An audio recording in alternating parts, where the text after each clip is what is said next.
Good evening, ladies and gentlemen. Bear with us just a moment. Working through a couple technical snags, but we'll have the race live for you in just a couple minutes, so hang in there.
All right, drivers are lined up. We're getting ready to rock and roll. Nashville green flag is in the air for round one of the playoffs.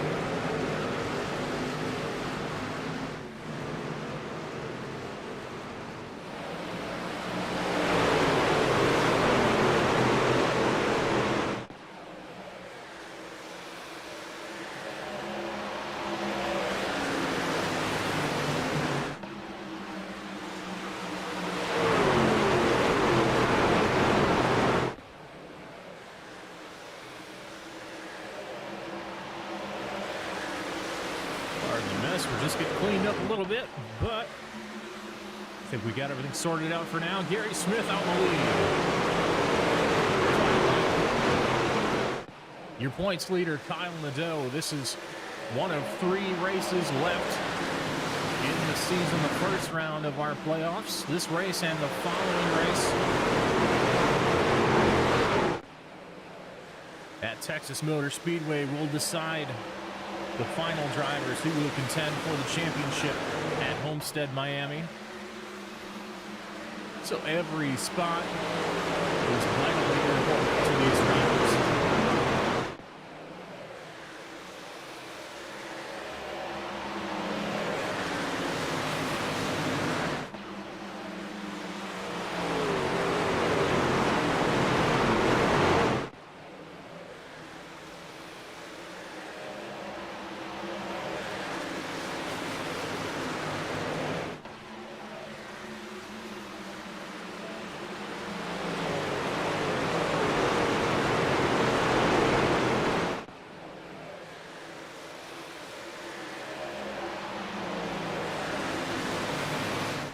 Get your rundown of our standings real quick.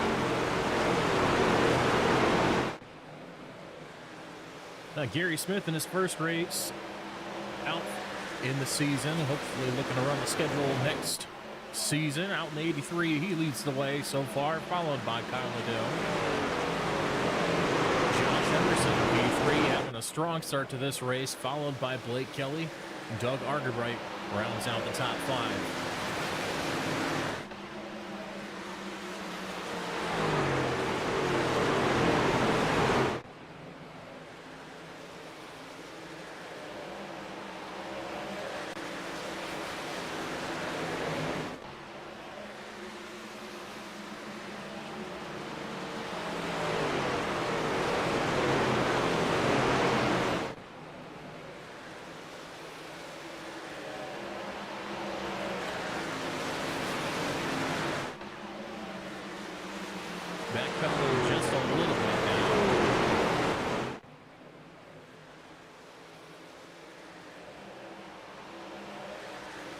in our order of program. To give you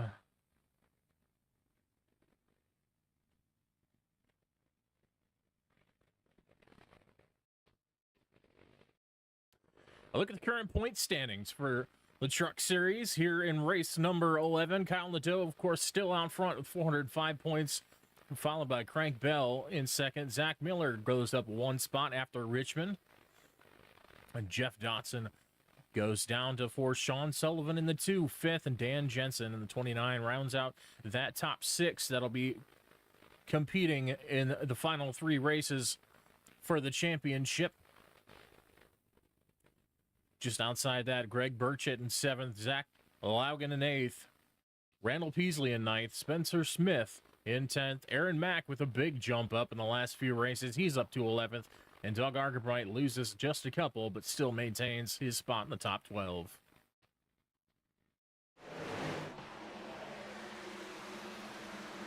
Out on track right now, it's a pretty tight battle thus far between 41 of Doug Argerbright and 73 of Josh Emerson. Emerson losing a little bit of ground since the beginning of the race.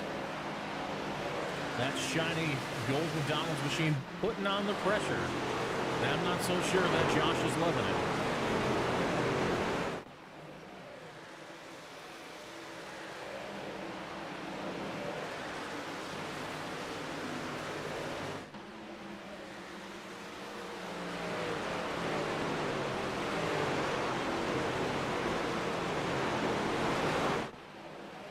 Holding on to that spot for now is Josh Emerson at 73, holding off the advances by Doug Argerbright.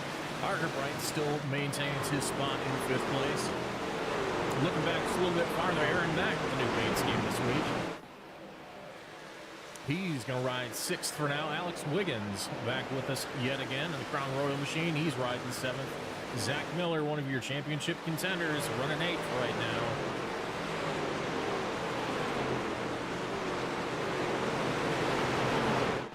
9th is Ed Salz. Ed always has the speed to contend. Keep an eye out on that 51 machine throughout the race. Rounding out the top 10 so far is another championship contender. That's the 2 of Sean Sullivan.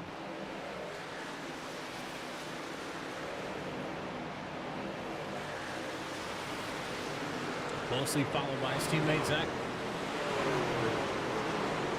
Laugan in the 24, rather.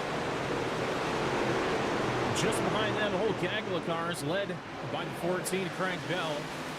Devin Maines behind him in the 5. And with a 3 wide action, a couple rows deep there for just a moment, Greg Burchett on the outside. Here a battle deeper in the field between 2 championship contenders. Oh, as Jeff Dotson gets a piece of the catch fence there. Off of turn 4. We'll see if that affects the truck. Doesn't look too bad so far. He keeps running.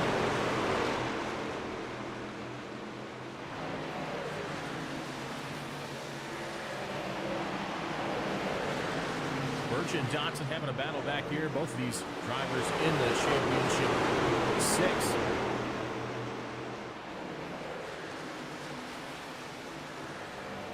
Keep an eye out for those windshield banners and the lower valance of the front end of these trucks.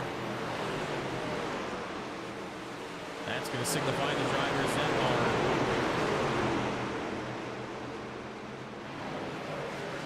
inside that top 6, fighting it out for the championship. Both these drivers making headway as they make their way around.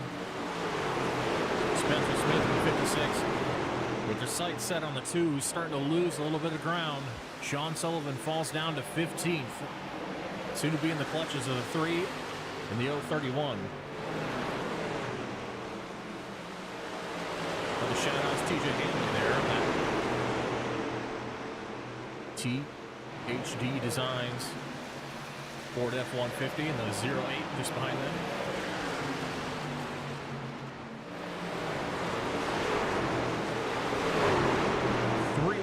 Of 4. Burchett to the inside, Smith in the middle, Dotson on the top. They nearly made contact coming off the corner, but they sorted it out. Smith's going to yield to 2 champion playoff drivers. At 56 really wants somewhere to go, though. He's got pace, and he's ready to move up the field.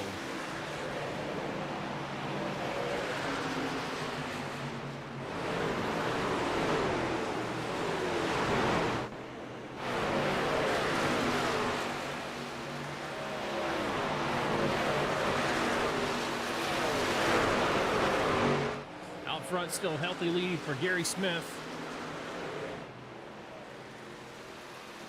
Lead by 1.2 seconds over Kyle Nadeau at the moment. Another half second back to Blake Kelly.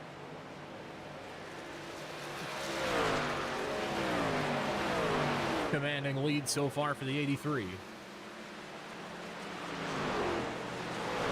Jumping back to 7th spot, these three drivers look like they're getting ready to mix it up. Zach Miller starting to close in on that 11. Both drivers with plenty of pace this weekend.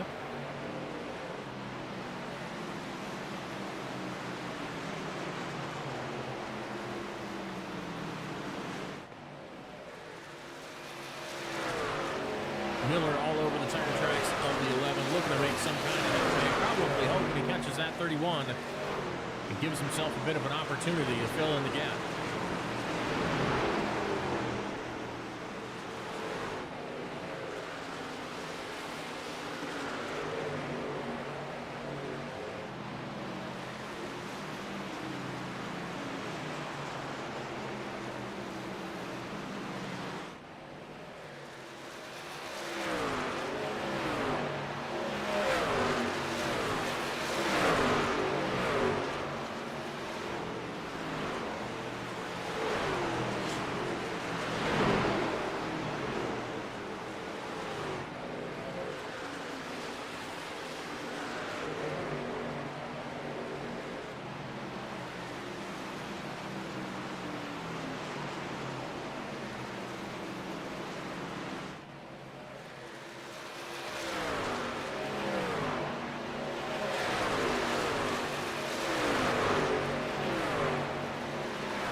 Wiggins makes his way through. The 31 Aaron Max now falling into the clutches of Zach Miller. Doing battle between the two U.S. Army Esports drivers. Miller with an advantage on the inside. Mack with momentum on that outside lane. It's going to be difficult to complete the pass. Both drivers also needing to be mindful of the tire wear. Nashville notorious for putting a hurt on that right rear tire. Making these trucks ridiculously loose over the course of a long run. Compromising your exit speed on the corners. Looking for a crossover here. Mack to the inside now. Miller to the outside. Looks like Miller might be able to get it done off the 4 this time. And he does.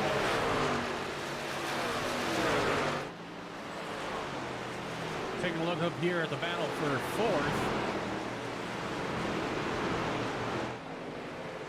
Blake Kelly currently leads Josh Emerson. 73 Emerson going to look to the inside in turn 4. Builds the nose. He's going to get position alongside. Really sends it into 4. Being careful not to drift up the racetrack. A lot of respect out of both drivers here. They have one on track today.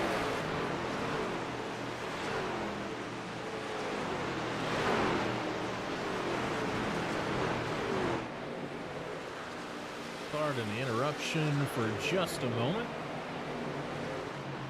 And there we go.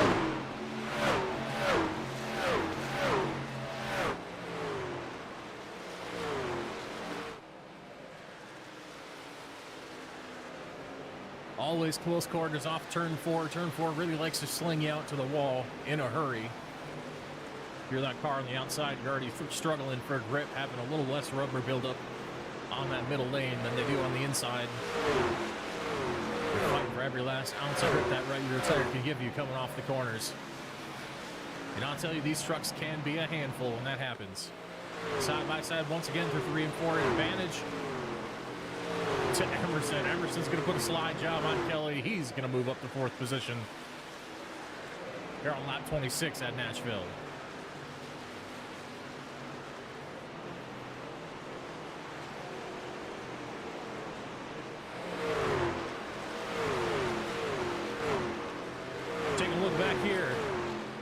at the 11th spot.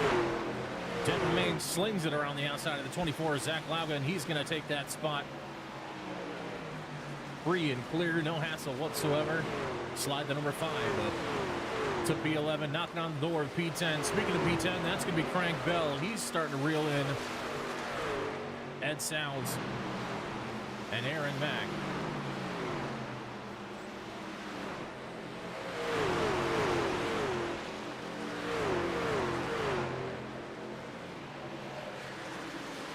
Home state advantage for the Tennessean, one of our playoff drivers. Looking to make some strides and chip away at that championship lead today, if possible. He's going to have to fight his teammate in the 97 to do it. But expect to see a steady march forward out of the 14 throughout the course of this race.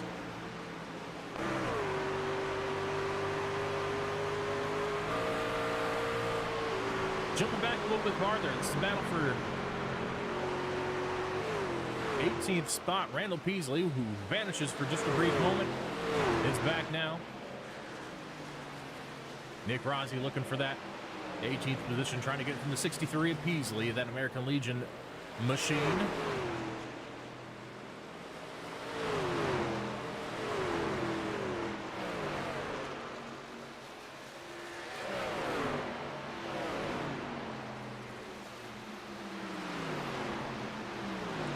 Taking a look behind, see, must have had something happen on track, because 2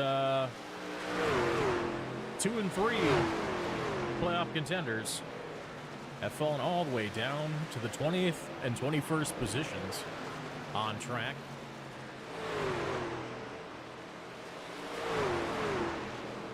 Still hanging out together, but not making their way up through the field just yet. Is it strategy, perhaps?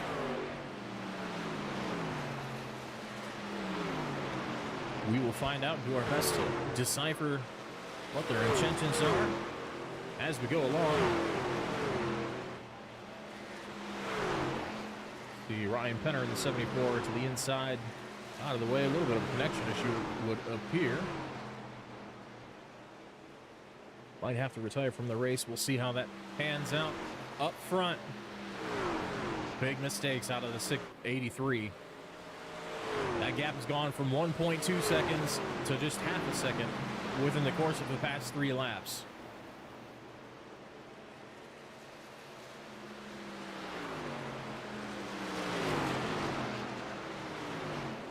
Like an unstoppable force every week, the number 97 Lotus Chevrolet is making his way towards that top spot. Can the 83 of Gary Smith hold him off? Stretching out that lead once again, just a little bit. Gains about a 10th on Nadeau that lap. I tell you, Gary's got this track figured out. Marched out to a massive lead early on. Took the green flag and didn't look back. Still hanging on to that lead. See a little bit different line, a little bit of a different approach to the entry in turn 1 from Kyle Nadeau, and it seems to be working for him all right. He's still hanging on to a half-second lead. See if lap traffic plays into this whatsoever at all. We got Mike Morkrid just ahead of them with a 46.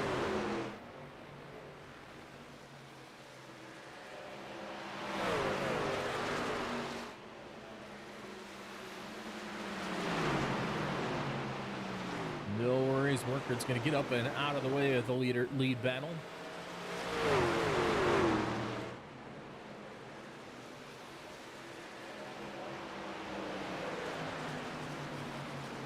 Jumping back to the 11th spot again. There's a couple drivers back here I think we need to keep an eye on. This 42, Barry Knapp, always going to be a contender. Consistent speed ever since he joined up in the 280 series. And he's been steadily marching forward so far throughout the race. Up 9 spots on the day so far. And definitely expecting more before the day's out. Behind him, just add another number to it, the 442. Justin Bissett, who's currently under fire from Zach Laugen, has been hanging strong right around that top 10 as well.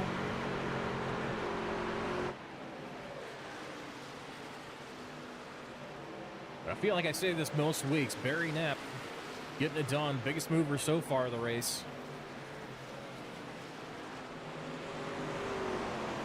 Big mover, 9 spots on the day so far. Pit cycle's starting to happen. Kyle Nadeau pits from second spot. Gary Smith still on front. That's going to give second place to Josh Emerson. 3.5 seconds back.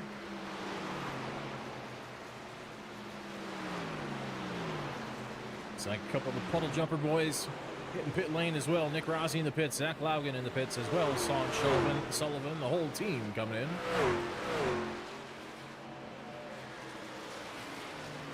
Besides Eric Camp, I believe he's a lap down. Might be another lap or two before we see him come on pit road for service.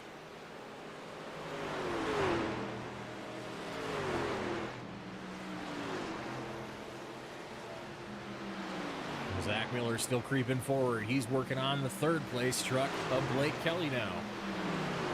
4 car lengths back from Kelly. He's closing in. A wide arc into turn 1. He's going to close a little bit in the middle. We'll see if he gets a good run on the exit. Expecting these drivers to come pretty soon as well.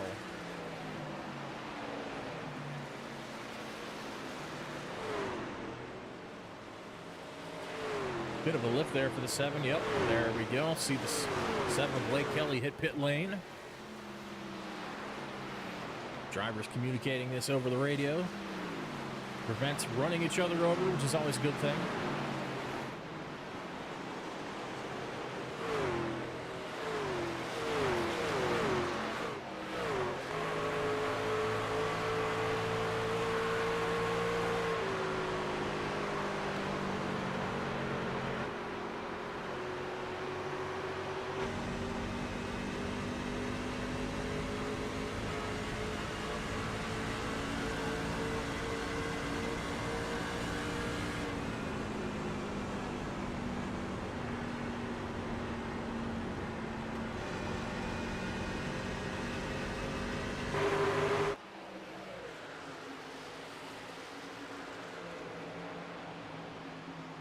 See the difference the tires make on these trucks. Massive gaps in time. As the 41 at Argus Bright goes sailing by Miller. Working his way up toward the 73 to get that lap back after a pit cycle. Difference in time, Miller with a 32.06 last lap. These guys on fresh tires, they're running mid 30-second laps, so that's a lot of gap. 2 seconds worth of fall off on these tires. Definitely important to take care of them on the long run here at Nashville if you have any chance of having a shot for the win at the end.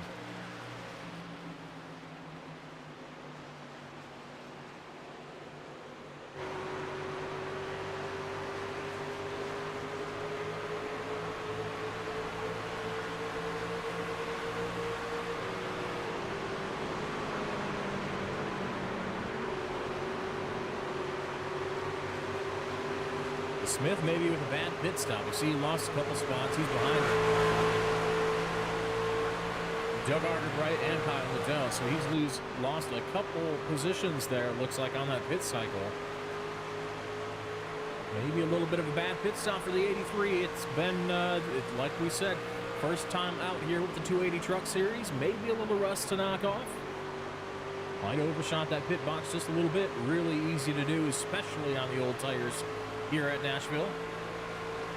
Would not surprise me one bit. He did a little bit of a slide through that pit box.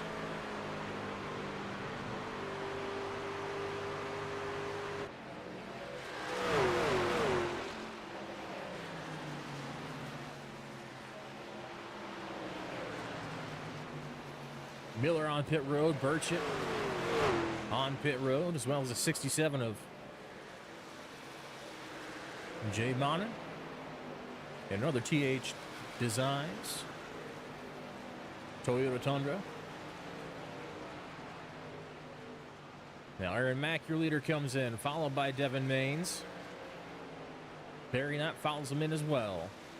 That should wrap up the opening round of pit stops here under the green flag. We're just coming across lap 45 at Nashville.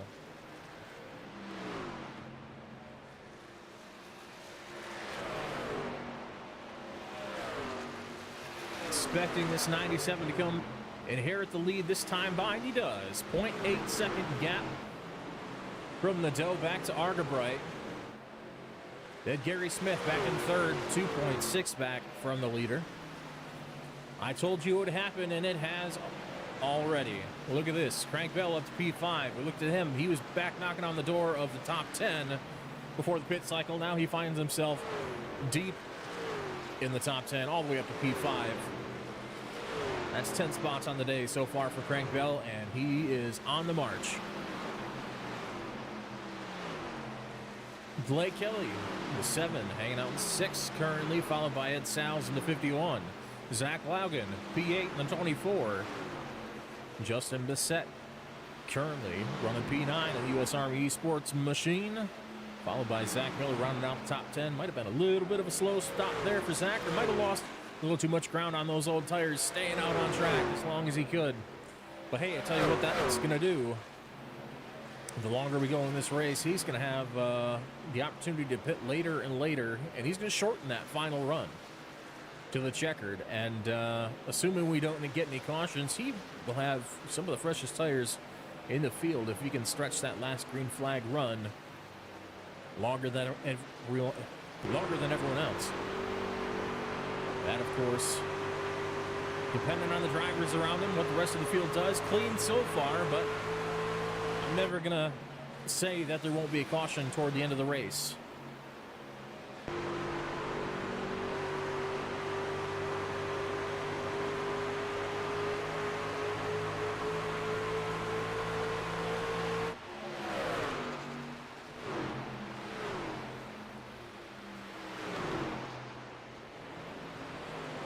Good battle here between Bissett and Miller. Justin's got it right now. Zach wants it.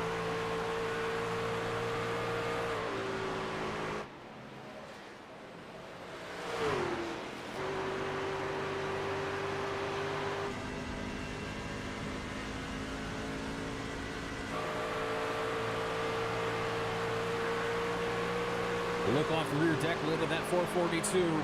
Got a hungry Zach Miller, number 38, Toyota, all over the back, but charging, looking to make a move. 1 car length back now for Miller.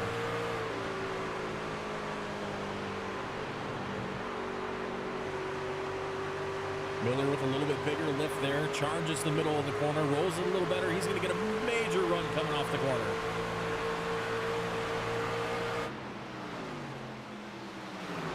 Nearly clears him before turn 1, can't quite do it. Back alongside is Bissett in the 442. Can he clear him off of 2? No, still side by side down the backstretch. Bissett's going to clear before turn 3, but Zach Miller's going to try to send it on the inside. Miller comes down a block.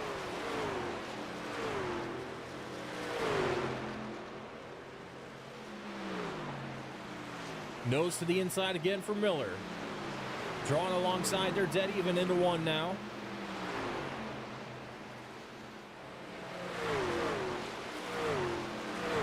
Miller needs to make this pass happen and make it happen quick.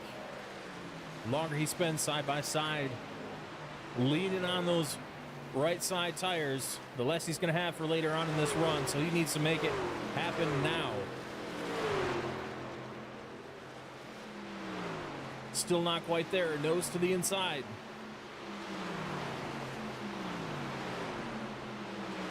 Giving Justin a mirror full of that 38, letting him know, hey, I'm still down here. I'm still coming back. Trying to get in the head of Bissett, but Bissett's not having any of it. Still hanging strong on the outside. Miller gets a nose to the inside yet again. Miller really wishing he had another half a lane up to use. Okay, looks like he's going to do it this time. Miller through to P9.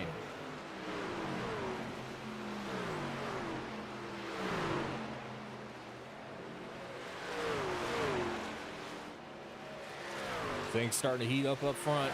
That gap starting to close now. Of course, talking about this gap, P2 between the 41 and the 83. Arterbright running down. Gary Smith, Arterbright continuing to build pace throughout the course of the race, finding that groove, being nice and consistent, doing everything right. That truck looking awesome in that late day Tennessee sunshine.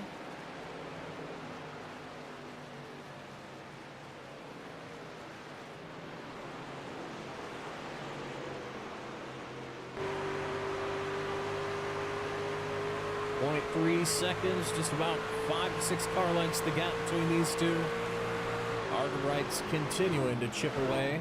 If I'm the 83 machine, I'm not liking what I see in front of me. I'm seeing a group of lap cars all racing each other 3 wide ahead of me.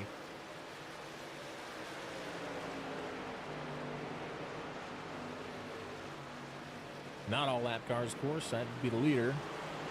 Kyle Nadeau making his way by both of these cars. TJ Hanley with a little bit of front nose damage on that Ford F-150.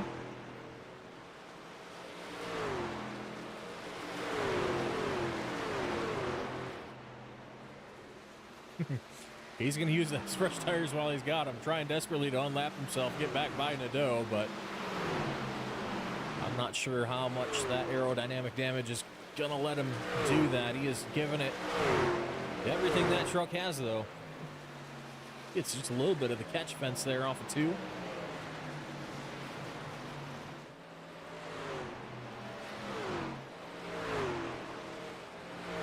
Jumping back to 11th. That's Aaron Mack in the 31, looking to make a move to the inside of Zach Laugen. Zach Laugen gets a piece of the outside wall. That's going to slow him up and give that spot to Aaron.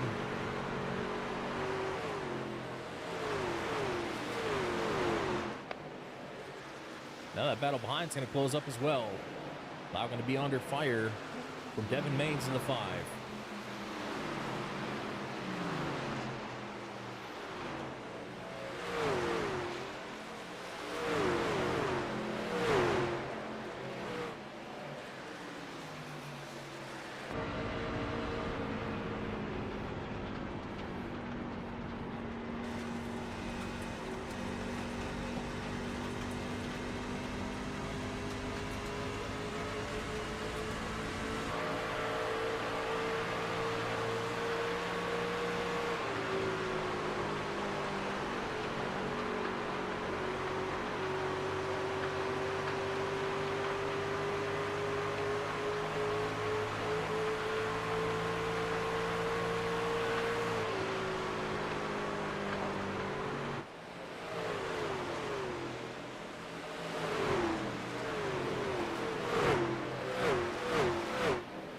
Great looking pass there, and battle brewing ahead of them. And Sal's looking to take the spot from Justin Bissett. Big slide for Sal's as they enter turn 1. It's going to lose a little momentum there. Let's see if he can get it back coming off the corner. Bissett up the track too. It looks like he had the lift coming off. Got up in the marbles just a little bit, and the truck wanted to run all the way up to that outside wall.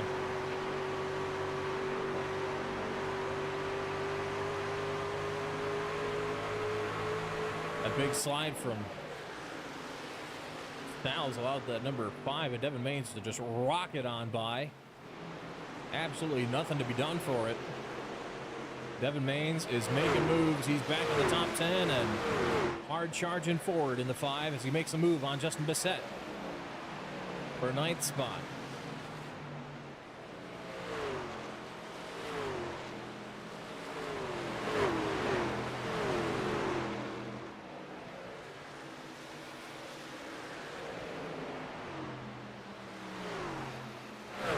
Back up in the top 5. Frank Bell's got trouble because he's got that number 7 of Blake Kelly all over the back of that 14 Air Force machine. Gonna give up the spot, not gonna fight him too much, hanging on to those precious tires. As we start to get deeper into our second green flag run of the day.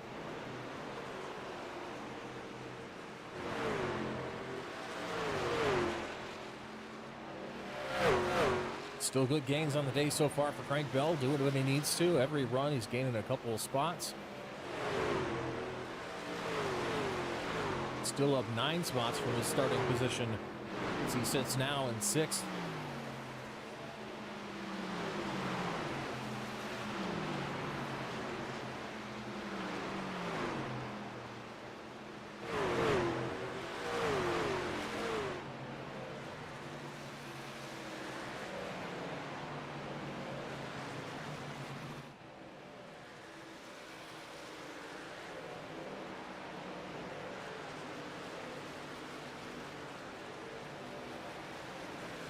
Checking in back on this playoff battle.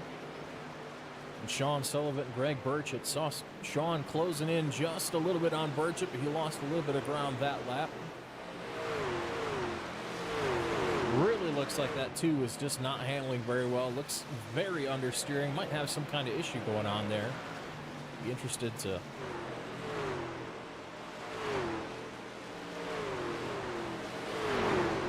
know if maybe there's a little bit of right front damage.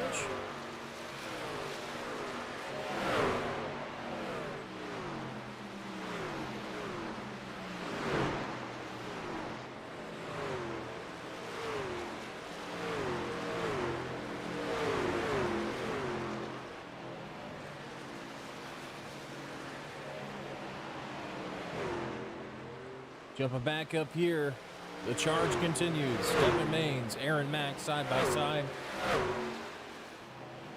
U.S. Army Esports duo going at it as they enter turn 3. Maines backs off, gets that real late entry. He's going to make that charge off the center of the corner, and he's going to get a huge run on the 31. See what he does with it. He goes to the outside as he crosses the stripe.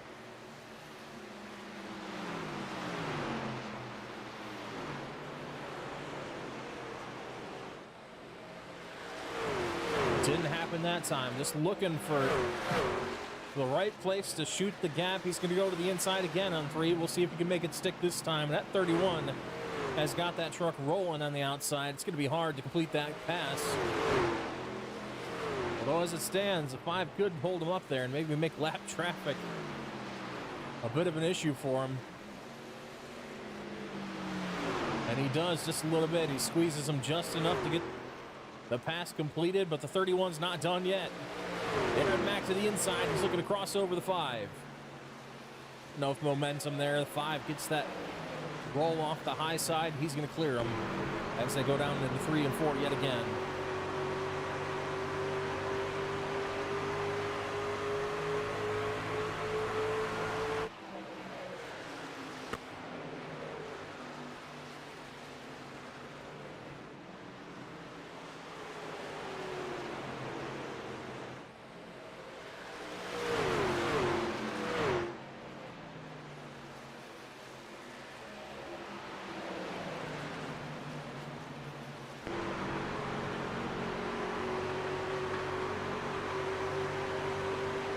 Trying to creep up on our second round of pit stops, and that's what you see going blazing by both these drivers. In 14, Frank Bell, one of the first to come in from this second round of pit stops. His teammate Kyle Nadeau hits pit road as well.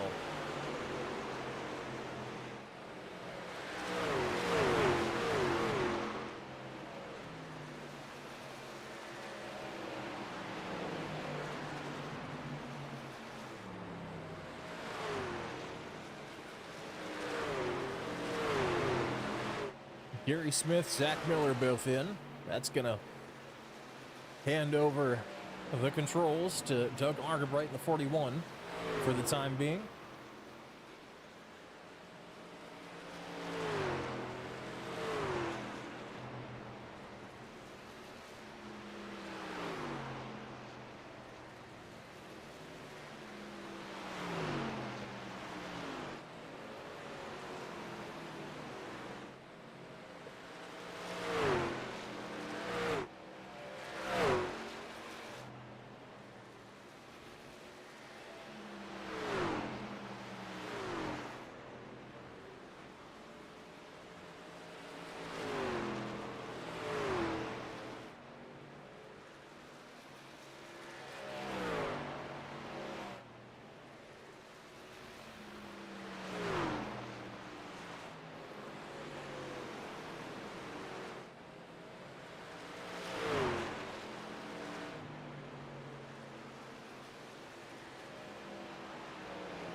If you're just joining in on the broadcast, we're right in the middle of the second round of green flag pit stops here at Nashville Super Speedway for race number 11 of the 280 Truck Series.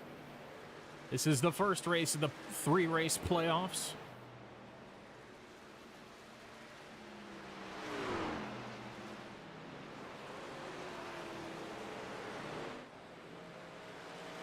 Two races here at Nashville, and then one at the next race at Texas.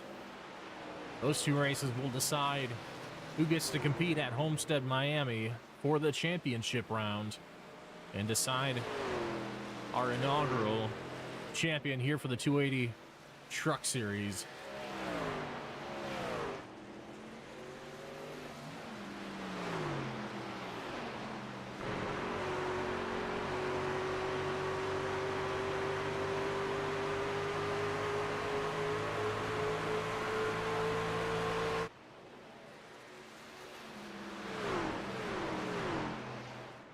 Been a clean race so far, not too many shakeups. Biggest shakeups we've had are a couple pit stop mishaps where we've seen a couple drivers lose big on the pit cycles.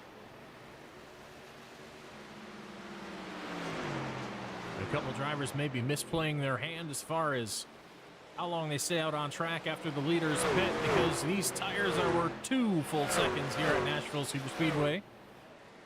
The fall off is immense. This track is an absolute cheese grater on these Goodyear tires.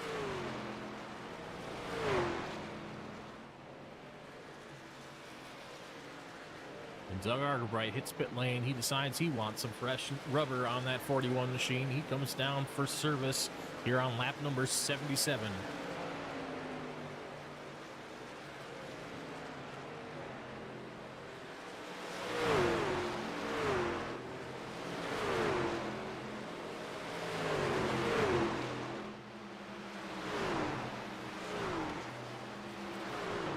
Blake Kelly hanging on amidst an absolute mess of lap traffic. We're coming by to unlap themselves after their round of pit stops. He's going to dip it down on pit lane this time by, leaving the last car, not the last car, getting close to the last cars out on track here. We still got Alex Wiggins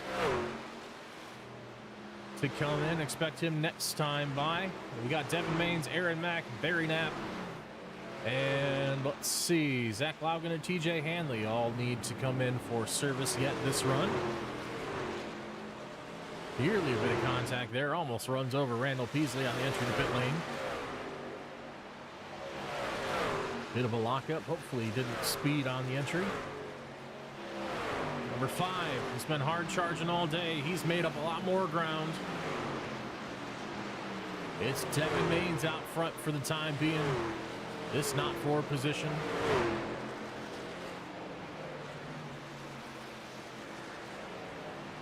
This is Miller unlapping himself. Expect Devin to come in probably another 8 to 10 laps. Most of the field to come so far pitted somewhere between lap 32 and 35. Remaining cars out on track, your top 4 currently all pitted lap 44. So stretching out these green flag runs, trying to shorten that last one, shorten the amount of fuel they have to take on the last stop, and also guarantee that they'll have fresher tires than everyone else, being able to stay out that little bit longer. Assuming we don't have a rash of cautions, throw a monkey wrench in things and mix up the strategy more than they'd like.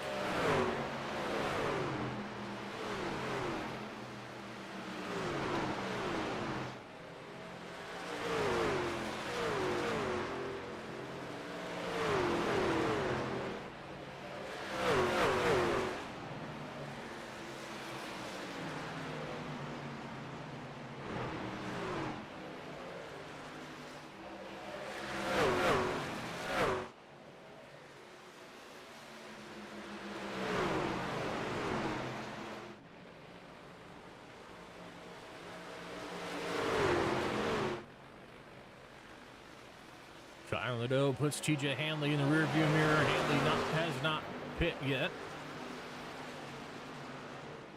Nadeau on that 97, he'll inherit the lead. After the remaining cars on track cycle through their pit stops.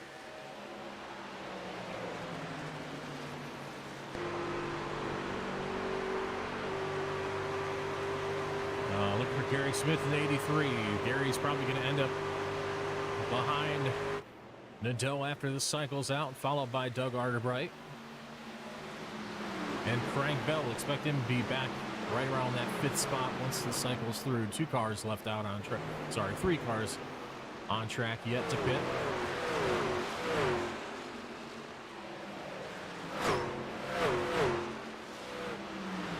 One of those being the current leader, Devin Maines, in the 5 out front.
Let's take a look through the field at our current batch of championship drivers. We're just on board with Kyle Nadeau, who should be inheriting the lead after the rest of the cars cycle through the pits. Frank Bell, his teammate,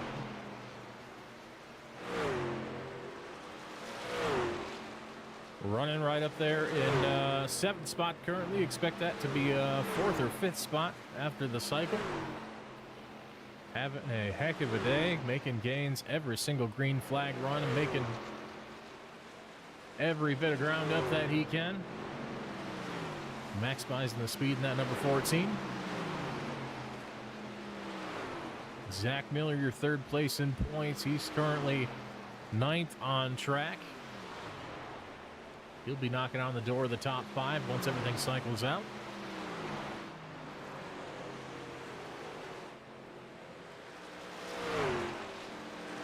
Sean Sullivan, not quite as good of a story today. Had a really good start. Unfortunately, he's running 18th at the moment, looking to get that lap back. He's got a few cars to pass to make that happen because of the pit cycle right now, and caution is out on the racetrack. This could mix up some strategies. Over Devin Maines, Barry Knapp, DJ Handley. All yet to pit. Greg Burchett as well, I believe, has a pit since lap 43. That could be a big gain for the 031 machine. Caught a caution.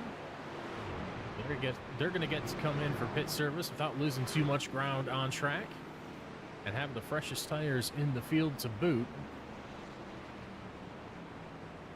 This might play right into their hands. All these drivers stretching out these long green flag runs, trying to get on a little bit of a different strategy. It may just work out perfectly for them. 5 dives to pit road, as does the 42 of Knapp. Expect Hanley to come behind them. 22 comes in as well. I believe Crank Bell came back in. Crank Bell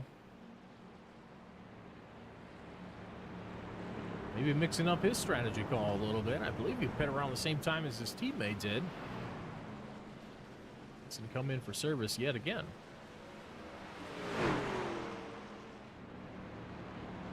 Everyone coming down, even your leader. Nobody's going to risk not taking tires at Nashville. They got the tires to spend, and they're going to spend them now. Down and away a little bit. Another overshoot for the 83. That's not going to be good news for him. He's going to lose a lot of ground on this pit stop. Definitely going to be kicking himself after that. He's had great speed all day, running top 3, I believe, for most of the day. Led the entire first green flag run. See if he's able to wade his way back through the field and back toward the top of the heap. That 5 car had the lead at the time of caution. He's going to use that track position to keep the lead because the whole field behind him came back for fresh tires as well, even those who just pit 15 laps ago. So now everybody front to back through the field on fresh Goodyear rubber. Even playing field for everybody. A little bit of contact there. I'm not sure what's going on with some of these drivers. Got a big stack up on the front stretch.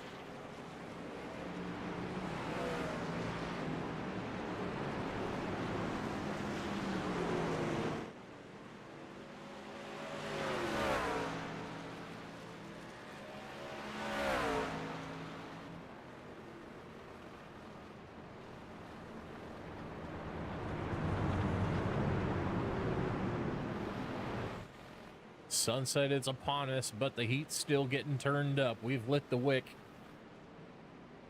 on all 26 of these cars. And we're here to bring you the last 45 laps of this race. Devin Main's out front. Barry Knapp runs second. Kyle Nadeau been top 3 most of the day. He's running fourth, or third rather. 41 to Doug Argabright. He's running fourth currently. Craig Bell running 5th. Alex Wiggins to his outside's running 6th. Zach Miller, a playoff contender as well. He's running 7th. Blake Kelly to his outside in 8th. TJ Handley from a lap down at one point. He's up to P10 after staying out that caution, getting that lap back and holding it just long enough to catch this lucky caution. He gets his lap back and he's up in the top 10 now. Hopefully with a little bit of damage repaired to that Ford F-150 as well.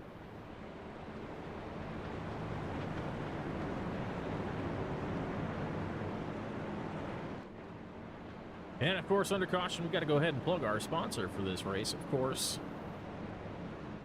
That is 614 Designs, run by our own Zach Miller. If you need a custom paint job for any of your iRacing vehicles that you would like to see, just hit him up and tell him what kind of design you want.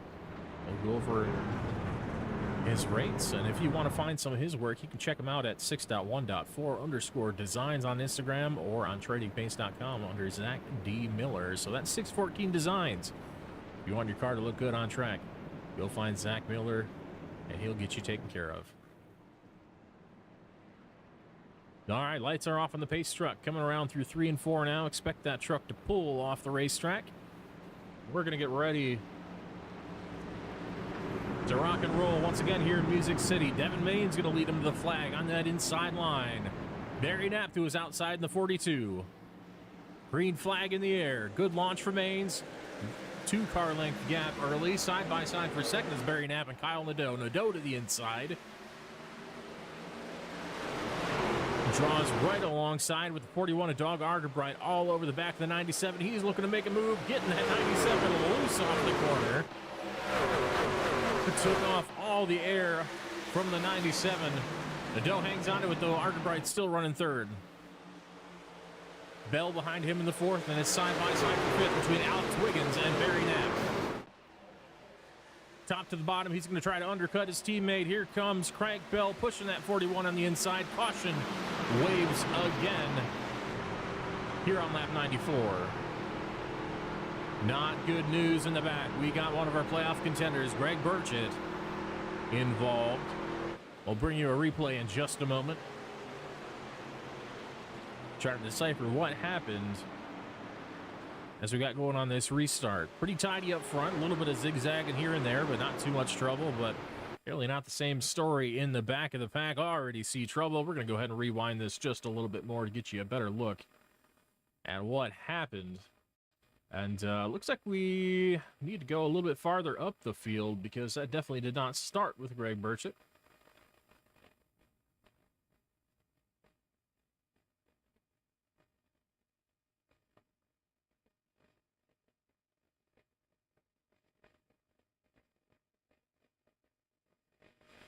Let's see. We will try to get you a better angle here. Looks like it might have started up here with the 22, possibly.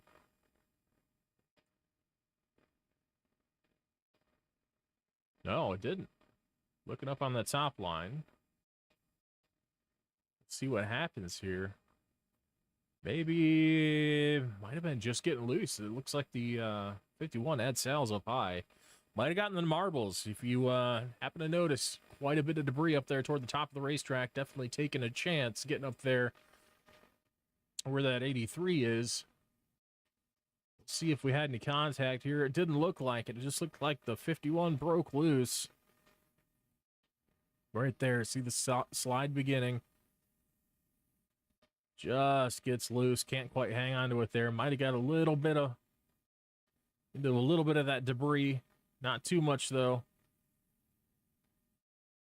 He gets the 83 right in his door. Nowhere for Sean Sullivan to go on the inside. He gets clobbered, which sends the 51 back to the outside wall and right in the path of Greg Burchett. He'll get sent into Morcrit on the inside, so going to be some big damage there for that 31. Probably pretty extensive damage there for the 2 as well. Those two have been going back and forth most of the day. Racing for those championship points. Hopefully they're able to get those cars repaired and back out on track. It is still bumper cars well after the caution came out.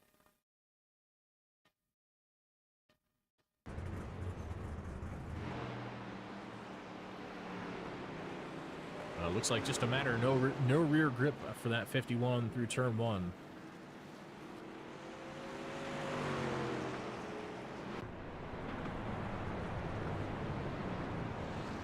We're going to get the 1-to-go signal from the pace truck. Lights are off. It's going to be Devin Maines once again leading him to the green. Doug Argabright to his outside this time. Baron Knapp losing a couple spots on that last restart. He's going to get shuffled back to the 5th spot. Inside row on this restart.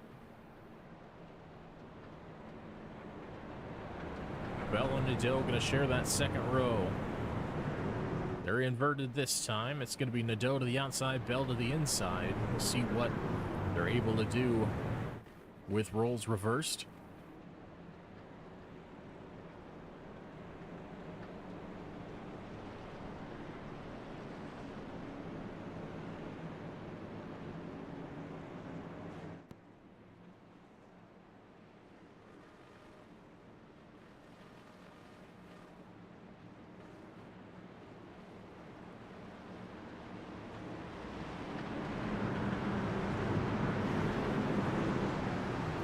Base truck is off. We head down toward the Geico restart zone. Devin Maines going to fire him off. Great launch from that inside lane. He's going to get an early jump to a couple of car length gap to Crank Bell. Crank Bell on the inside of Doug Argabright for 2nd. Good momentum for Bell. He's just barely going to squeeze in front of Argabright for that 2nd spot off for turn 2. Going to send it to the outside of the 5. We'll see if he gets momentum. He can carry that run to the outside of the 5. Maine's doing a good job to block that off, taking the air off the nose of the 14.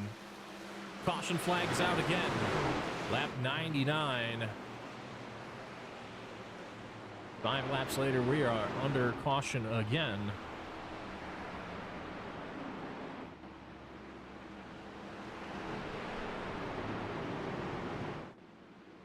Trouble on the front stretch for several cars. Looking back here, it is already a melee.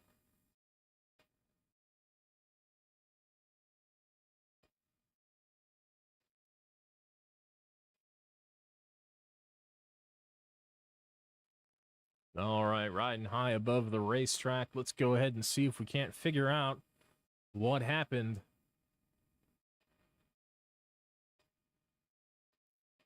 Looks like a big run for Spencer Smith. Maybe just barely tags the back of the 67.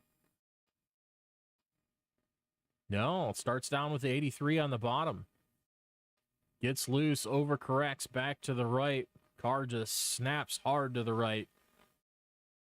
As he tried to counter steer, the truck started to lose the back end a little bit, steered a little too far to the right, and up the track it went right in the path of the 56 and the 31. Nowhere for them to go and no warning whatsoever. Day continues to worsen for the 83.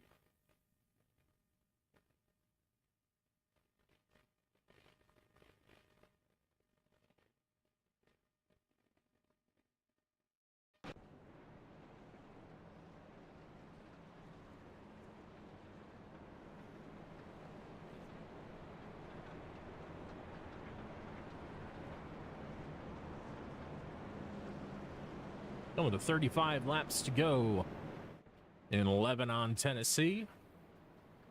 As the sun sets, the track lights are coming on. Shadows starting to fall on the racetrack. This track's going to cool down. It's going to gain grip. These trucks are going to get faster. Already lap time is falling down into the low 30s, down to a 30.34 for Craig Bell just before the time of caution. Same with Doug Arterbright, those two sharing that lap. Very, very fast pace as the track starts to grip up.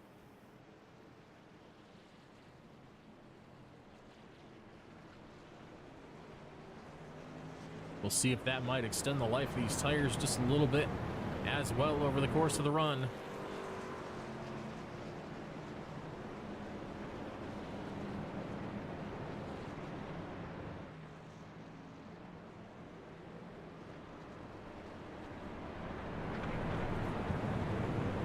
At 14, definitely going to look to hold off his teammate. And Kyle Nadeau just behind him. Both those drivers battling for the championship. Currently holding the top two spots in points. Even a single position is going to be a decent gain for that 14.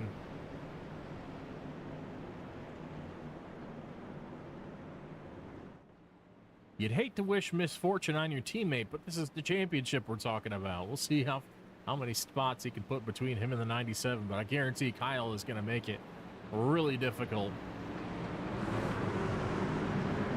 Not the driver you want to have in rear view mirror toward the end of a race, because he's got a good shot at running it down. We'll see what happens here as we go green. Devin Maines leads him through the Geico restart zone. Good start from both drivers behind him that time. Doesn't get quite as much of a run. The 41 and 14. Both hard charging from the second and third spots. It's going to be hard to break this time with the run on Maines. We'll see if he can get it done through 3 and 4.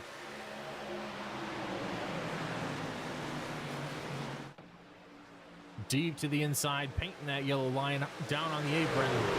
It's the 41 of Arterbright, using every last millimeter of racetrack all the way up to the outside fence off of 4. He gains half a car length on the 5, down the front straight into turn 1. Can he carry the momentum on the back straight?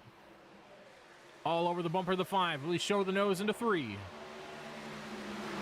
Stays in line for now, looking for that late apex, trying to get that run off the corner to make the move to the inside. We'll see if he's got the momentum to do it this time. Showing the nose. Does he have position? The 5 comes down to block. Yeah, he's going to give him space to the inside. Down to the inside, the 41. Arterbright has the nose inside of Maines. Side by side off of 2 now. It's Craig Bell and Alex Wiggins behind.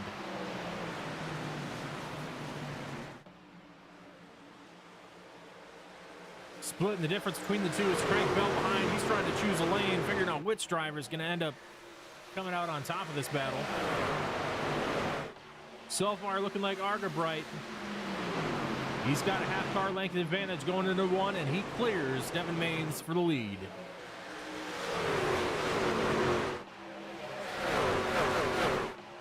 With that decided, now Craig Bell looks to take over that second spot. Right on the back bumper of the 5. 5 comes down to cover. Good driving, heads up driving out the front and the mirror by Maines.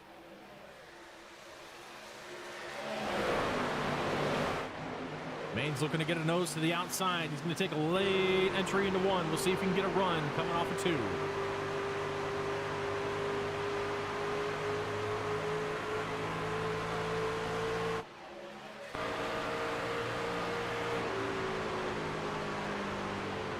Look out back from Arterbright. He's got a mirror full of 2 Chevrolets, the 5, the 14.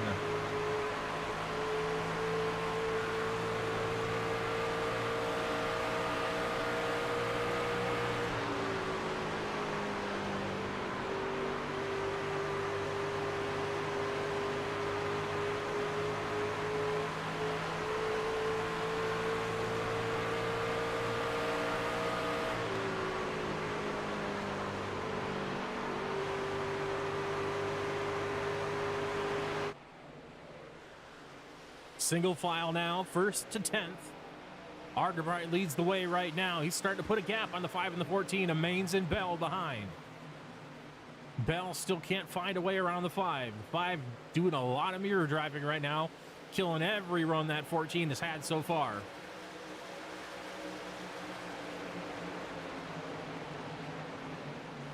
Big push from the 14 that time. Surprised Maines was able to keep it down on that yellow line. Car didn't wash up the racetrack. Did burn a little bit of mid-corner speed, though. That's going to give the 14 the advantage off of 4. Closes to half a car length again. Battle now side by side. Barry Knapp to the outside of Kyle Nadeau. He's looking to clear him for 5th.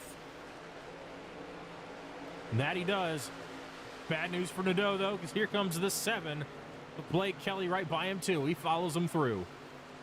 TJ Hanley to the inside. Haven't seen a lot from him due to early damage today, but now he's got a clean race truck, and he's looking to make some moves here inside the top 10.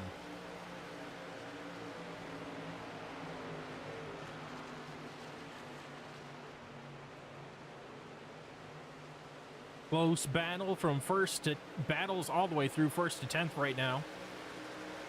Great racing, some of the best we've seen so far tonight. Zach Miller looking to make a move here, too, in that 38. He's trying to decide what line he wants to take, what the 08 wants to do in front of him. He knows if that 08 punches a hole to the inside of the 97, he's going to follow him through, and he's waiting for that opportunity.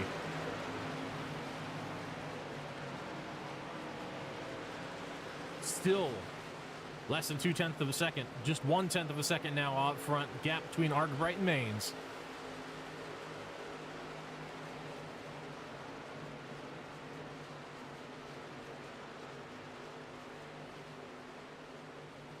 Nobody willing to give an inch. It is super close. Less than 2 car lengths gap all the way from 1st to 10th.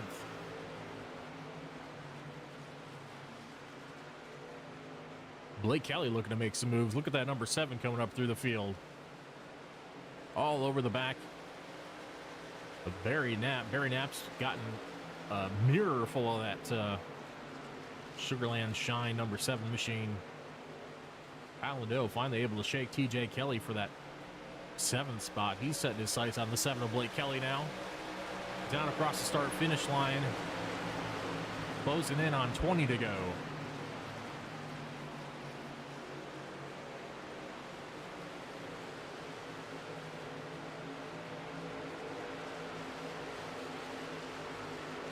All of these drivers should have to pit one more time before the end of this race.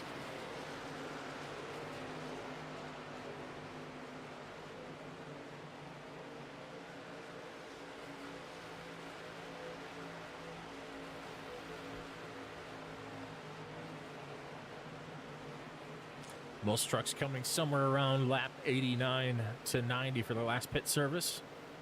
So that'll put them right around 45 laps distance. So it could be cutting it close for some. Nadeau works his way around Kelly. Kelly back to P7. Nadeau starting to pick his way off toward the front. Bit of a bad restart, but he's starting to surge back toward the front once again. Big move by Alex Wiggins to the inside of Crank Bell.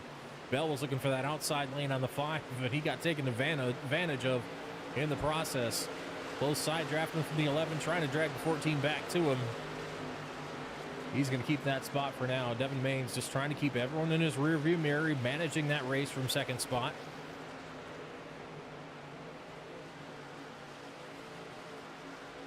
Doing a good job aero blocking and trying to take away the runs we've seen several times come from the 14.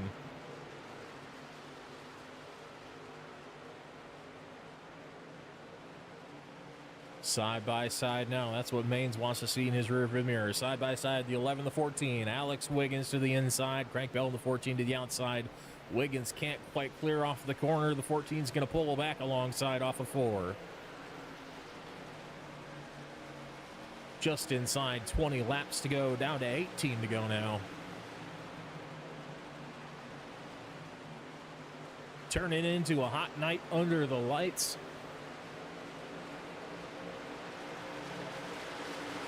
Here in race 1 of the playoffs, that 97's making more moves now to the outside of Barry Knapp in the 42. Tell you what, I think he might have given him a bit of a draft because Knapp shot up toward the 14 like he had nitrous on that truck.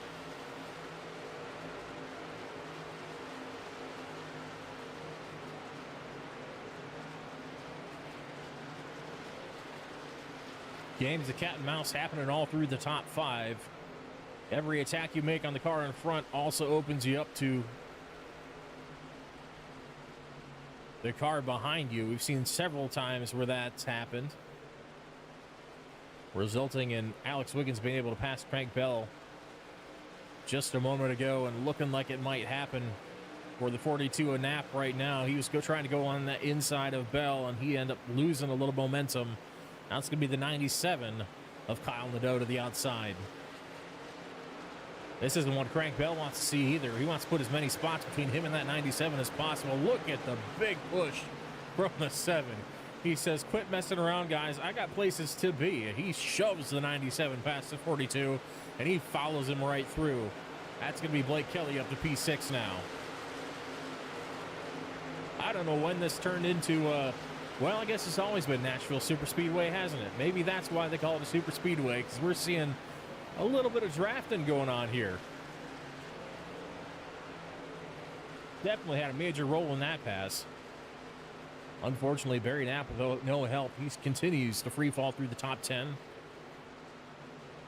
Back to 7th now. Tell you who we haven't talked about this run so far. That's going to be Zach Miller, losing a couple spots. He's having a bit of a rough end to this race so far.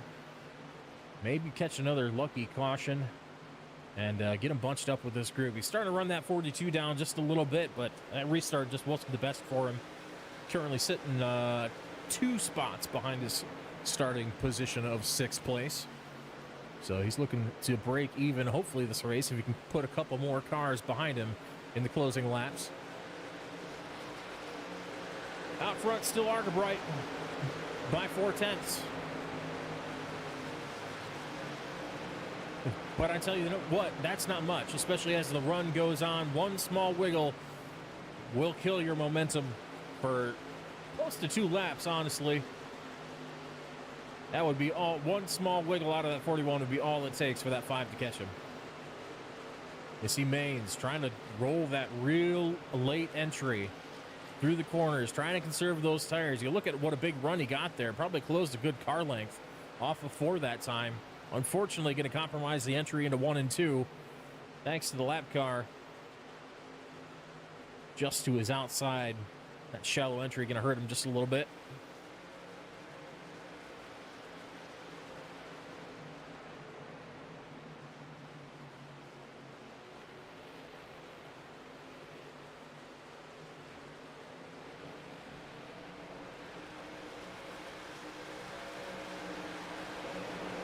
Running down through the top 5, that's Argabright out front, followed by Devin Maines. Alex Wiggins in that 11, hard charging, trying to find any bit of speed he can coax out of that Crown Royal machine. Kyle Nadeau's back in 4th spot currently, with a bit of a dogfight going on behind him between the Air Force machine of Crank Bell and the Sugarland Shine machine of the number 7, Blake Kelly. Look who's coming back. Look at that 42 machine. Huge run Big draft off the 14. He's going to make that pass. But Barry Knapp back up to 6th now. And look who's entering the picture as well. That's Zach Miller in the 38. We're just talking about how he had a rough restart, starting to run these guys down. But I think that 7 and 14, they're up here battling so hard, they're just letting everyone come back to them.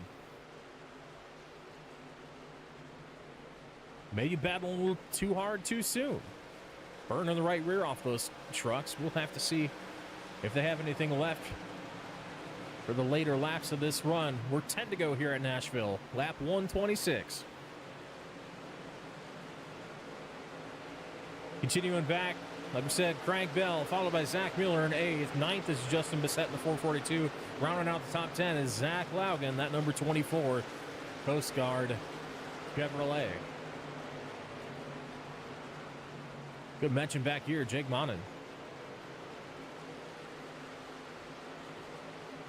That's 67 TH Designs. Toyota. Worked his way up through the field. He's up 10 spots so far. Nearly up, nearly as many as our biggest mover of the day. Which I feel, again, like I say every single week, that 42 has a way of going from the back of the field to the front when it counts. Putting down another spot. He puts Blake Kelly in his mirror. He's charging toward the front again. Behind them, Craig Bell under fire from Zach Miller. Zach in the green 38 Zinn machine. Side by side as they've been for the last couple laps. Looking to make a move off of 2. Not quite enough momentum there. Miller maybe leaving a little bit too much space on his outside.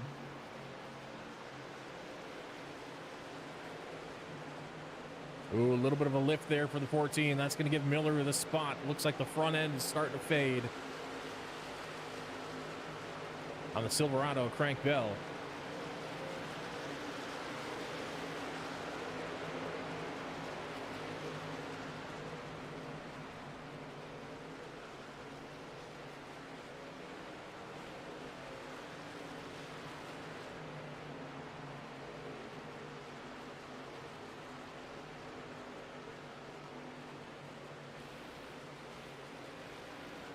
Miller now working to the inside of the 7 of Kelly. Across the start-finish line, 6 to go that time by. Still has a nose to the inside. They're side by side. Off the 2. Once again, Miller giving a lot of space. Not side drafting like we've seen a lot of other drivers do. He's creating that separation. Off the corner, maybe compromising a little momentum in the process, though. It's coming down to crunch time, and I think he might need a little more aggression if he's going to get by the 7.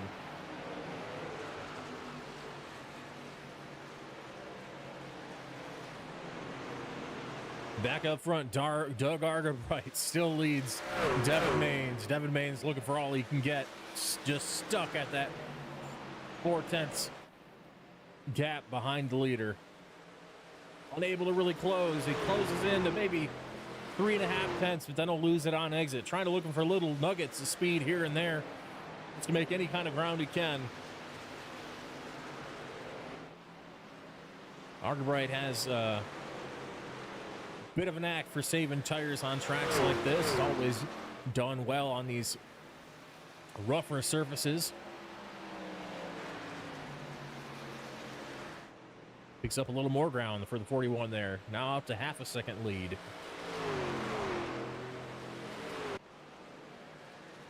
Kyle Liddell is going to finish as your, as it stands now, is going to finish as your top champion or top playoff driver of the day so far. We'll see if that continues to stand. It looks like Zach Miller is going to work his way up and potentially be the second playoff driver. Frank Bell be the third.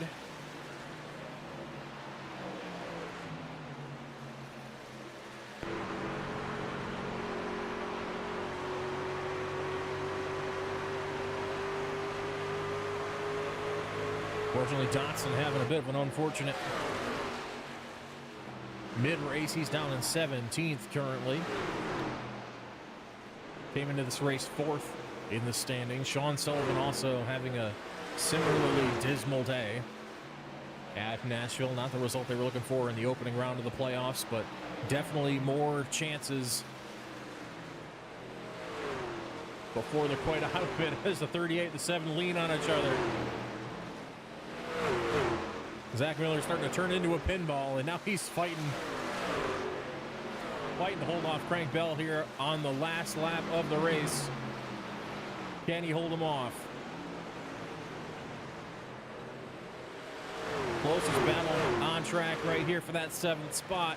These are championship points, so he needs to get around, or needs to keep that 14 behind him.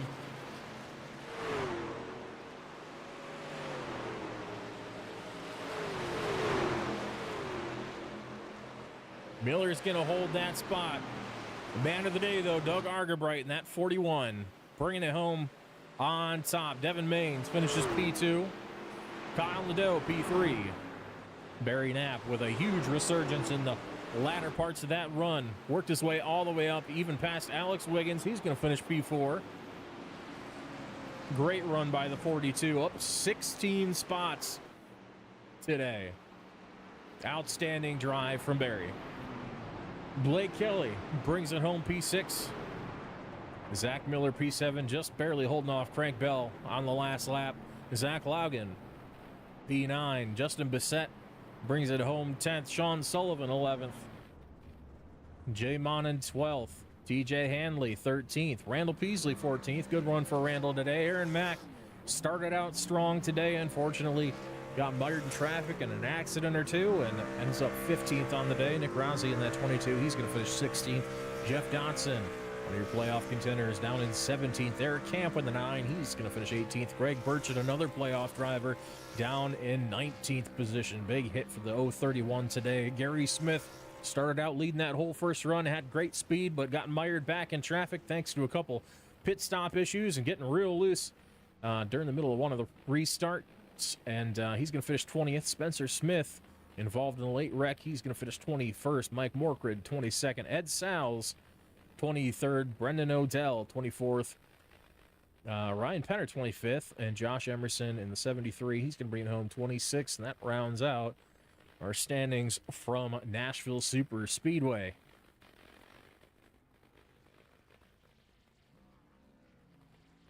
Doug Argerbright burning it down in Music City. In that bright gold McDonald's machine. Great racing from all the drivers today. Kept it really clean relatively for as much tire wear as we saw throughout the day. 2 full seconds of drop off throughout the run. That means these trucks are a handful, but guess what? These drivers are pretty good at what they do, and they held it together. And just big props to all of them for putting on a great show, especially there in that last run. That was some great racing. Drivers scrapping for every square inch of real estate they could possibly get. That was absolutely fantastic to watch. And I hope you agree with that sentiment. First race of the new year did not disappoint. Happy New Year to everyone out there in YouTube land watching along with us.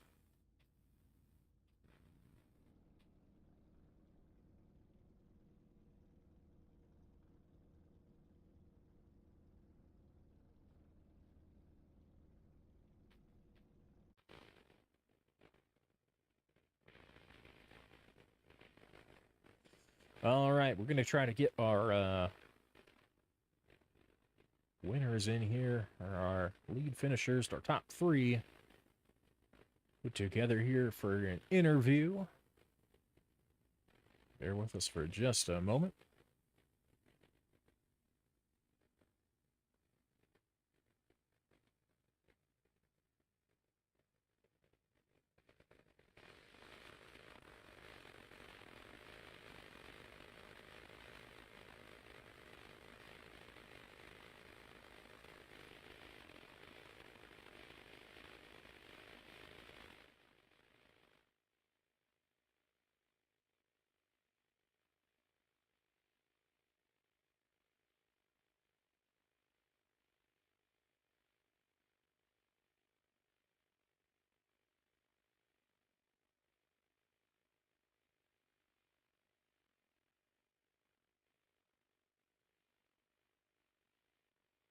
All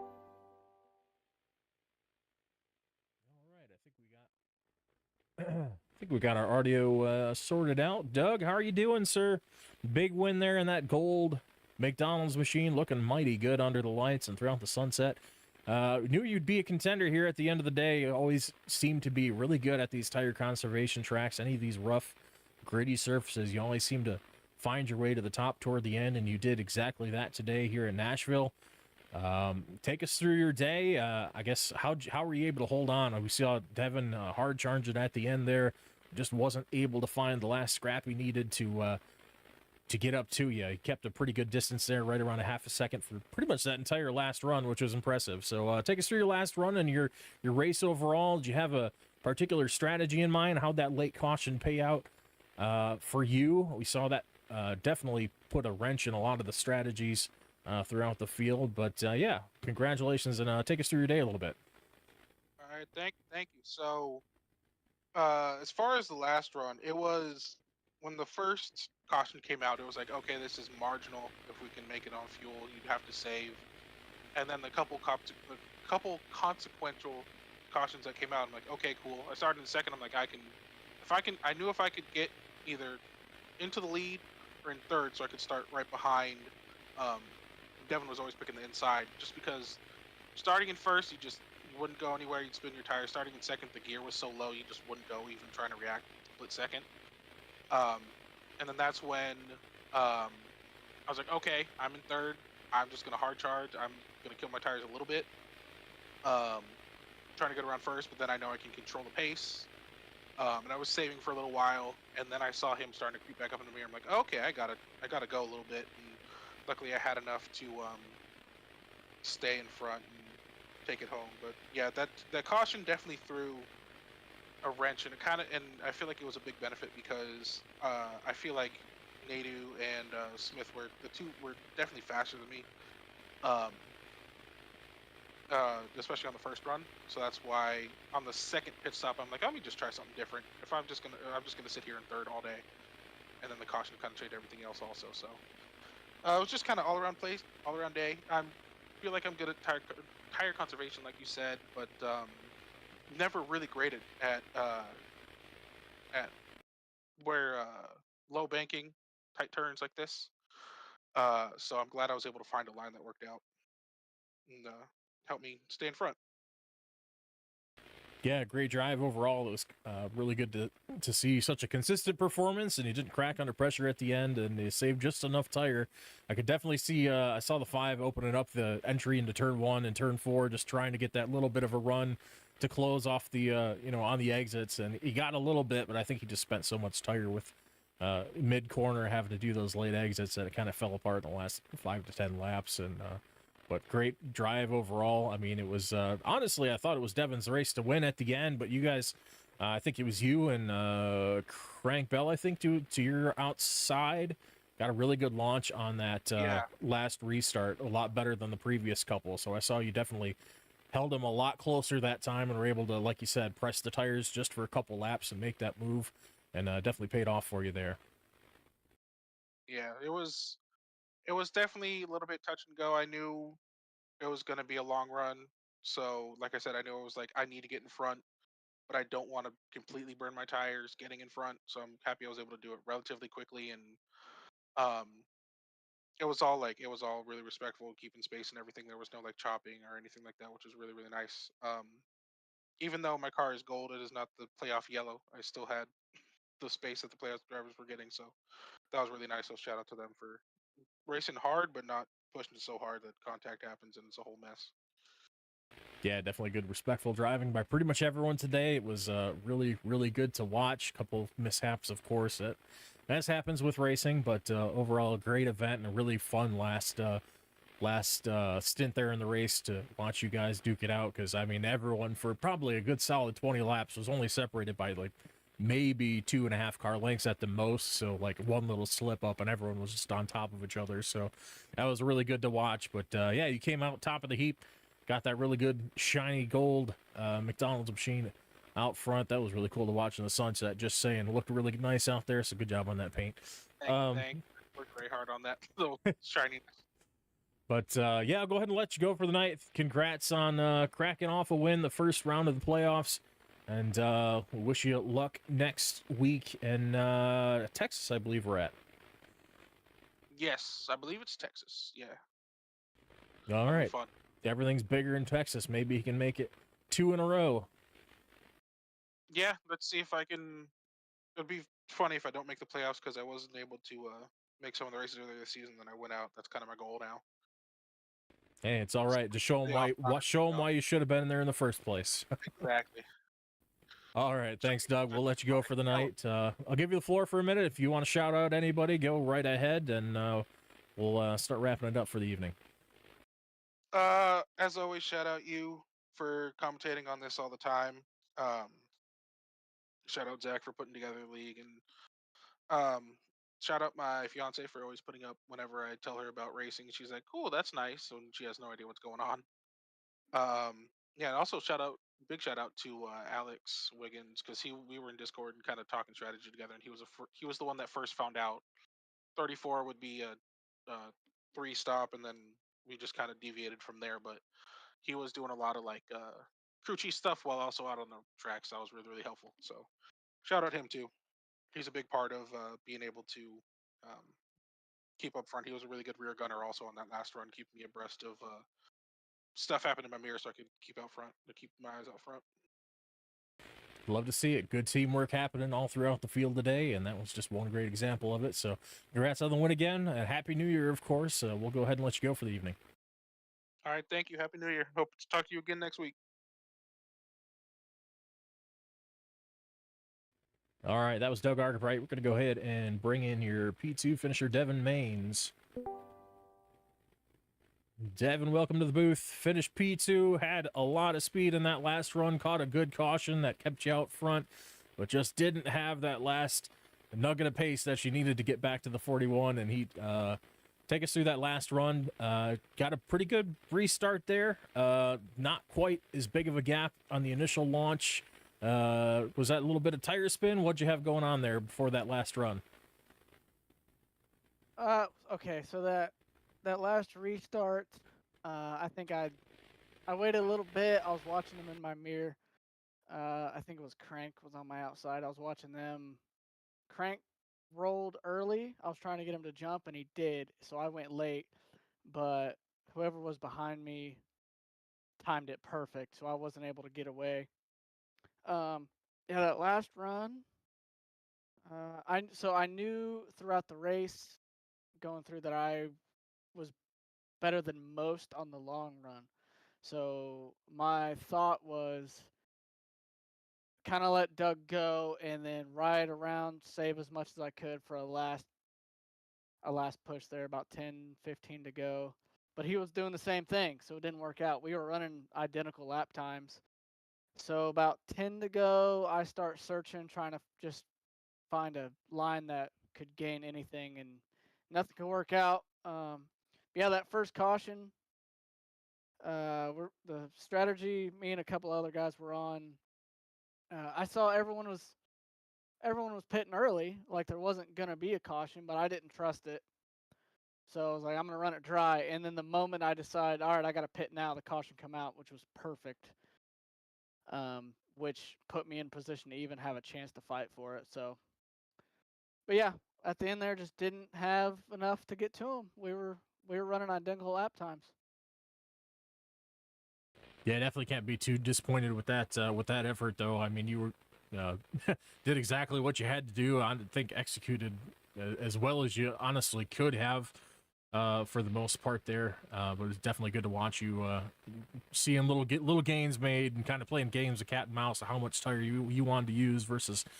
Kind of have that just that little thing in the back of your minds, like, I should be pushing harder, but I got to do it somehow without burning the right rear tire off of this thing or the right front, whatever it happened to be this particular weekend. How'd that feel to you today? I know Nashville used to be a real right rear heavy tire, but it looks like some guys were struggling with front end grip throughout the race. Yeah, it was a lot of right front this time. I could not seem to get it onto the right rear until that last run. I was pushing most of the time. I just couldn't get it to rotate. But yeah, usually it's been a right rear kind of track, but I think since they updated these trucks now at Nashville, it just pushes.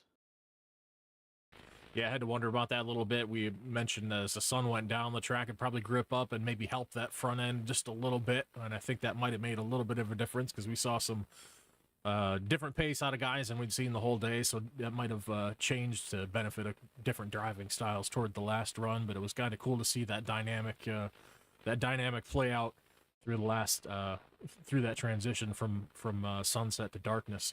But overall, a great race. It was real fun to see you charge up through the field. We just kept watching it kind of throughout the middle of the race, picking off one by one, and eventually you used your track position there to stay out and grab yourself the lead, and at least set yourself up for a great shot at the win. But hey, you still got time left. You got 2 more races. How you feeling about Texas next week?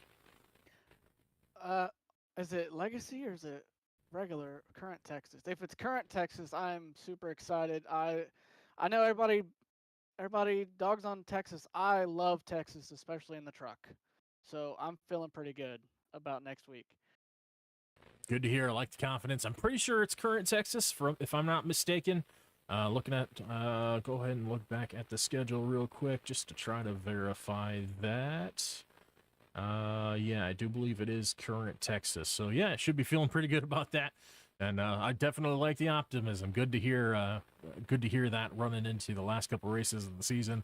See if we can get that number 5 in victory lane next week. All right, Lord willing, hopefully we'll try. All right, good, definitely good run for the first time out in 2025 for the number 5 of Devin Maines. Devin, you have a good night, sir, and we'll go ahead and let you go for the evening. You too, thank you. All right, gonna bring in our P3 finisher, Kyle Nadeau in the 97. All right, our lone resident Canadian. How you doing tonight, Kyle? Oh, not too bad. How are you doing? Oh, I'm doing mighty swell. That was a treat to watch at the end there, seeing you guys cut up through the field. Got kind of a little bit of a rough restart at the end. It seemed like a couple of people kind of had struggled finding their footing. I think the dynamic of the track, the dynamic of the way the truck wanted to handle, kind of shifted throughout. We were just talking with Devin about how it kind of shifted from wearing that right front. It finally started to ride that right rear just a little bit on that last run as we transitioned to darkness. The track gripped up a little bit. So take us through your last run. We saw you slip back towards, I don't know, 7th or 8th early on, but then you managed to kind of start picking guys off one by one and got yourself back up to a top 3 finish, and you are the top of the playoff drivers this race, my friend. So hanging on to that points lead quite handily. But yeah, that first, I think we had 2 or 3 cautions in that last little bit there. Devin came down, took the air off my nose. Doug got right on my deck lid, took the air off the back end. Thing just washed up the track. And then the caution came out, and it just happened to be behind Crank, and you can't restart on the outside here at all. There's no grip, and I just dropped all the way back to I think it was 7th or 8th, but yeah. And going into one, I don't know if I came down on Barry or if Barry came up, but if I came down on him, I'm sorry, and just kind of kicked the truck sideways, and yeah, and that was where I got dropped back to 7th. But overall, not bad. I kind of saved my tires and just learned how to pass on the outside, because it's the only way you're going to make a pass here. Is you have no grip on the bottom once the tires heat up. And if you can pass around the outside, then you get a run and they can't catch you back. Oh, there you go. Apologize. Been muting my mic. Had some residual noise issues throughout the night, so I got to kind of go back and forth. But yeah, definitely seemed to be a struggle for a lot of the guys on the outside. I saw Crank did pretty well on the restart before that, but we had a little bit more daylight the previous run, and I think the track was just different. And like we said, once the grip dynamic kind of changed toward the end there, and the track surface cooled off a lot, I think it made it even that much harder to make those moves. And yeah, I kind of got to compare and contrast, because we mentioned that might right before that restart, how that might change things up after you move to the outside lane versus the inside. The restart before definitely seemed to work out better for Crank as well, starting on that inside. Unfortunately, it looks like the front end of his truck just kind of went away toward the end of the run, unfortunately. But still a great finish for all of you guys. And top 3 once again, of course. Yeah, you had multiple drivers saying you were definitely one of the fastest, if not the fastest, of the day, and he definitely showed that with that late charge. Even though he had that little bit of a rub in, he still ended up picking them off one by one, just methodically charging your way up through there and getting up back to P3. So excellent drive as always. Always someone to look out for. You're repping the Jimmy Johnson paint scheme quite well, I must say, because you're that person every week. They're like, oh, I don't want to have to race against him. Well, hey, you know what? That's what I aim to be. For sure. So yeah, it's definitely a lot of fun seeing you out here putting on a clinic every week and showing how you definitely can be consistent every track if you know what you're doing, put the work in, and just be consistent. I think more than anything. Yep. And yeah, so great run. The first run of 2025. Welcome in the new year with the top 3. That's not a bad way to kick it off, especially your championship run here. How you feeling about Texas next week? Pretty good. It's a lot like Charlotte, so I did pretty well at Charlotte, and yeah, I'm looking forward. Actually, really, both the next 2 races kind of run like Charlotte with different lines and your tires wearing out fairly easy. Hot weather tracks usually, unless it's at night. Yeah, no, I feel pretty good about the next 2 races. All right, looking to extend that streak of good finishes, maybe crack off another win before the end of the year. That'd be nice to see, of course, but you got some pretty stiff competition out there standing between you and a championship, so good luck to you next week, and congrats on a top 3 finish. A good recovery on that last run. I'll go ahead and give you the floor for a minute. Go ahead and shout out anyone you'd like, and thanks for being here with us tonight. Oh, thank you for having me. Thank you for doing the broadcast, Adam. I want to say hi to my girlfriend. I love you. And hi to my parents who are watching. I love you guys too. Thank you, Adam, for doing the broadcast. Everybody out here for watching and supporting the league. Everybody out here racing. I think we ran, 85, 90 laps caution free. So it was a pretty good race. And yeah, I think that's everything. All right, that wraps up race number 11 here from Nashville. We're going to let Kyle go for the night. And we roll on to Texas next week. That will be January the 9th, right back here on Thursday night, 9 p.m. Eastern. For the Rodeo 128 at Texas Motor Speedway. That'll be round 2 of the playoffs and race number 12 for the season. We're going to see how these guys shake out. A lot of confidence going into next week for a lot of drivers. And I think a lot of guys hungry to prove themselves. Some guys who weren't able to be in the championship. Like we talked with Doug, not able to make enough races throughout the season to contend for the championship, but wants to show why he deserved to be there anyways, just based on his level of skill, and definitely a whole lot of skill throughout this field of drivers. Showing that off every week, and we appreciate the opportunity to be able to bring that to you live here on Faster Horses Media. Once again, as always, shout out to our sponsor for this league, that's 614 Designs, run, of course, by our league administrator, Zach Miller. So you can find some examples of those designs at 6.1.4_designs on Instagram, or look up Zach D. Miller on Trading Paints. If you need a custom livery done for your car, your truck, whatever you happen to favor driving on iRacing, go ahead and message him, and he can get you hooked up with a good-looking paint. That's going to do it here from Nashville. Of course, as always, I've been Adam LaVox here for Faster Horses Media, bringing you the 280 Truck Series on YouTube. I look forward to seeing everyone in Texas next week. I think the action is going to be just as hot or hotter than it was tonight here in Nashville. Everything's bigger in Texas, right? So I think we're going to have some good racing there next week, and I hope to see you right back here. It's going to be 85 laps of fun for everyone here tuning in, and I'm sure everyone on track as well. As we head into round 2 of the playoffs, next week's going to decide who races for the championship at Homestead on January 16th. So be sure to be there next week. We got a whole lot of story going on with big implications in the playoffs. So we'll see who our final contenders for the playoffs in that final race at Homestead will be. And I'll be here to bring it to you live here on Faster Horses Media. We hope to see you next week. Hope everyone had a happy new year.